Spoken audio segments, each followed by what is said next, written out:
Welcome to the video. ये पहली class है on the Photoshop course that we are making. अगर आपने पिछली वीडियो नहीं देखी तो मैं डिस्क्रिप्शन में उसका लिंक दे दूंगा। So this video will be about Photoshop workspace and the interface. So let's get into it. तो जब आप फोटोशॉप ओपन करते हैं तो आपको कुछ ऐसा लुक देखने को मिलता है। ये आपके लिए डिफरेंट हो सकता है, it depends on the version of the Photoshop.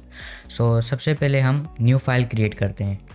तो सबसे पहले आपने फाइल पे आना है और न्यू को क्लिक करना है। तो एक विंडो खुल के आ गई है। जो भी आप डिज़ाइन बनाते हैं उसकी एक स्पेसिफिक रेजोल्यूशन होती है। हम इंटरनेट के लिए पिक्सेल्स यूज़ करते हैं और प्रिंट मीडिया के लिए इंचेस यूज़ करते हैं। तो यहाँ पर कुछ प्रीसेट्स दिए हुए हैं, but for now let's make a canvas. Canvas basically area of work होता है आपका। तो हम एक कैनवस क्रिएट करते हैं। सबसे पहले ये आपसे प्रीसेट डिटेल्स ले रहा है। जो आपने फाइल का नाम रखना है वो आप रख सकते हैं। तो इसके लिए मैं लिख लेता हूँ document1। और यहाँ पर कुछ रेजोल्यूशंस के यूनिट दिए हुए हैं। फॉर नाउ आपने पिक्सल को लगा देना है, लेकिन आप इंचेस में भी डिज़ाइन बना सकते हैं, सेंटीमीटर्स में भी बना सकते हैं, मिलीमीटर्स में भी बना सकते हैं और पॉइंट्स में भी और पेकास में भी। तो पिक्सल्स को लगा देते हैं फ़िलहाल। और उसके बाद आप अपनी इमेज की विड्थ देंगे, मतलब चौड़ाई। तो इसके लिए मैं 1280 कर लेता हूँ। और उसके बाद आपने हाइट देनी है, मतलब लंबाई। तो मैं इसको 720 कर देता हूँ, जस्ट फॉर एन एग्जांपल। तो ये ओरिएंटेशन दी हुई है। इसका मतलब है कि आप अपनी इमेज को लैंडस्केप में बनाना चाहते हैं या फिर पोर्ट्रेट में बनाना चाहते हैं। तो फ़िलहाल मैं इसको लैंडस्केप कर लेता हूँ। आर्ट्स बोर्ड्स इसको फ़िलहाल आप छोड़ दें। और उसके बाद आता है रेजोल्यूशन। तो आपको ये याद रखना है, जब भी आपने अपनी डिज़ाइन को प्रिंट मीडिया के लिए बनाना है तो आपने 300 रेजोल्यूशन रखना है। और जब भी आपने डिजिटल मीडिया के लिए बनाना है तो इसको 72 पर ही रहने दें। और उसके बाद आपको इधर पिक्सल रेंज लगाना है। Colour mode RGB CMYK। So mostly ये दोनों ज़्यादा यूज़ होती हैं। CMYK आपकी प्रिंट मीडिया के लिए यूज़ होती है और जो RGB होती है वो आपको डिजिटल मीडिया के लिए यूज़ होती है। आपको इसको 8 बिट पर ही रहने देना है। और बैकग्राउंड तो ये प्रीवियस वर्जन में शायद ना हो, लेकिन इसकी ज़रूरत इतनी भी नहीं है। तो जस्ट फॉर एन एग्जांपल से मैं इसका कलर चेंज करके पर्पल कर देता हूँ। तो मैं जो कैनवस बनाऊँगा उसका बैकग्राउंड पर्पल आएगा।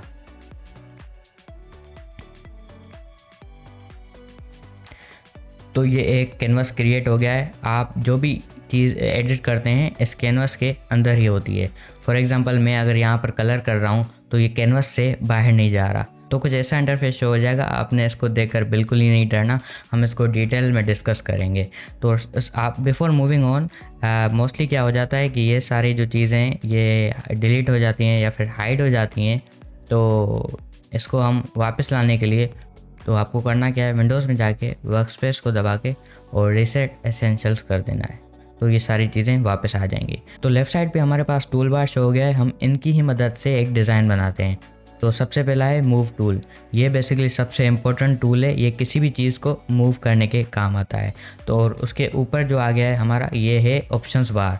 ये बेसिकली हर टूल के मुताबिक चेंज होता रहता है। हम जैसे जैसे टूल चेंज करेंगे इसके ऑप्शंस डिफरेंट आते रहेंगे। और जो टॉप पर है हमारा वो है मेन्यू। मेन्यू को भी हम डिस्कस करेंगे आने वाली वीडियोस में, तो आपने डरना नहीं है इसको देखकर। और राइट साइड पे हमारा है लेयर्स बार। ये बहुत ही इंपॉर्टेंट है। अगर आपका ये हाइड हो जाता है तो आपने F7 दबाना है तो ये वापस आ जाएगा। सच में मैं इसको हाइड कर देता हूँ और इसको F7 फिर से दबाता हूँ तो ये फिर से वापस आ गया। और एडजस्टमेंट ये भी बहुत इम्पोर्टेंट है। तो हम इसको एडजस्ट भी कर सकते हैं ये सारी चीज़ें। तो मैं अपने मुताबिक इसको एडजस्ट कर लूँगा। Okay, now it looks good. तो सबसे पहले हम मूव टूल को डिस्कस कर लेते हैं। ये किसी लेयर को मूव कराने के काम आता है। मैं शेप टूल पे आता हूँ और एक शेप बना लेता हूँ और उसके कलर में कर दूँगा येलो कर लेते हैं और स्ट्रोक इसको छोड़ दें। तो इसको अगर मुझे मूव करना है तो मैं मूव टूल पे आऊँगा। इसका शॉर्टकट है V। आप V दबा के मूव टूल पे आ सकते हैं और इसको होल्ड करूँगा और ड्रैग करूँगा तो ये मूव करेगा। और मूव टूल के अलावा भी हमारे पास लेफ़्ट साइड बहुत ही टूल्स हैं, सच एज सिलेक्शन टूल हो गया या फिर ब्रश टूल हो गया, जिससे आप वाकिफ़ होंगे। शायद पेन टूल से भी वाकिफ़ होंगे क्योंकि वो विंडोज़ वाले पेन में भी होता था। और जूम टूल से भी आप जूम भी कर सकते हैं और जूम आउट भी कर सकते हैं। तो इन सारे टूल्स को हम डिटेल में डिस्कस करेंगे। और टॉप मेन्यू को देख लेते हैं। तो इसमें आप न्यू फाइल क्रिएट कर सकते हैं, कोई फाइल ओपन कर सकते हैं, कोई फाइल ओपन रिसेंट भी कर सकते हैं, और उसके अलावा आप किसी फाइल को क्लोज़ वगैरह भी कर सकते हैं। एक्सपोर्ट, तो जब आप डिज़ाइन बना के एक्सपोर्ट करेंगे वेब के लिए तो इधर आके सेव फॉर वेब करना है आपने। और उसके अलावा भी हम इन सारों को डिटेल में डिस्कस करेंगे। उसके बाद एडिट है, और उसके बाद इमेज है, एडजस्टमेंट है। तो हम जो भी अपनी इमेज में कलर्स वगैरह को छेड़ते हैं वो यहीं से करते हैं। उसके बाद लेयर है, टाइप है, सेलेक्ट है, फ़िल्टर है।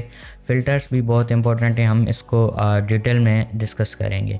3D व्यू, विंडोज़, जैसा कि मैंने आपको बताया, अगर कोई भी चीज़ गायब हो गई है तो आपने इधर आके उसको फिर से क्लिक कर देना है। जैसे ये स्टाइल्स आ गए, स्टाइल को क्लिक किया, अगर लेयर गायब हो गया तो आप इधर आके विंडोज़ में आके लेयर्स को दबा सकते हैं और वो फिर से वापस आ जाएगा।